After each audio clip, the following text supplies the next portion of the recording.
Hello, ചിപ്പി soulful സ്റ്റോറിയിലെ മറ്റൊരു ഹൃദയഹാരിയായ എപ്പിസോഡിലേക്ക് എല്ലാവർക്കും സ്വാഗതം. ഇന്നത്തെ വ്ളോഗിന് ഒരു പ്രത്യേകതയുണ്ട് കേട്ടോ. എന്താണെന്നല്ലേ, ഈ വർഷത്തെ വിശുദ്ധ വാരവും ഒപ്പം ഈസ്റ്ററും ഞങ്ങൾ ആഘോഷിക്കുന്നത് എൻ്റെ ചേച്ചിക്കും ചേട്ടനും പൊന്നൂസിനും ഒപ്പം അങ്ങ് ഹാർലോയിലാണ് കേട്ടോ.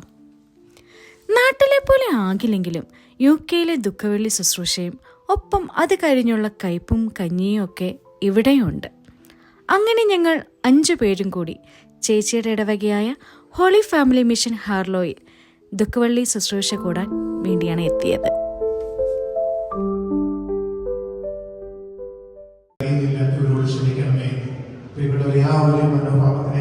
നമുക്ക് കടന്നു പോകാം.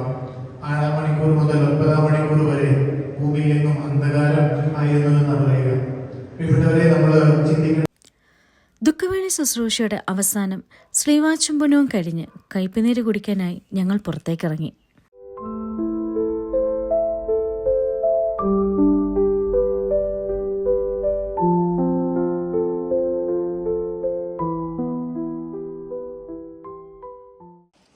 ദുഃഖവെള്ളി ശുശ്രൂഷ പൂർണ്ണം ആകണമെങ്കിൽ അത് പയറും അച്ചാറും പപ്പടവും ഒക്കെ കൂട്ടി ആ ചൂടുകഞ്ഞി അങ്ങ് കുടിക്കുമ്പോഴാണ്.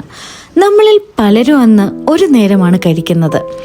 ദീർഘനേരത്തെ ശുശ്രൂഷകൾക്ക് ശേഷം നമ്മൾ ഈ കഞ്ഞി കുടിക്കുമ്പോൾ നമ്മൾ പറഞ്ഞറിയിക്കാൻ പറ്റാത്ത ഒരു സ്വാദാണിതിൽ.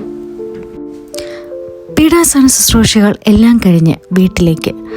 കുരിശോളം വലുതാകുവാൻ ക്രിസ്തുവിനെ കഴിയും. സീമാതീതമായ അതിൻ്റെ പാർശ്വങ്ങളിലേക്ക് കൈകൾ ചേർത്ത് വയ്ക്കുവാനും അതിൻ്റെ ആരങ്ങളിലേക്ക് സ്വന്തം കാല് ചേർത്ത് വയ്ക്കാനും അവനെ സാധിക്കും.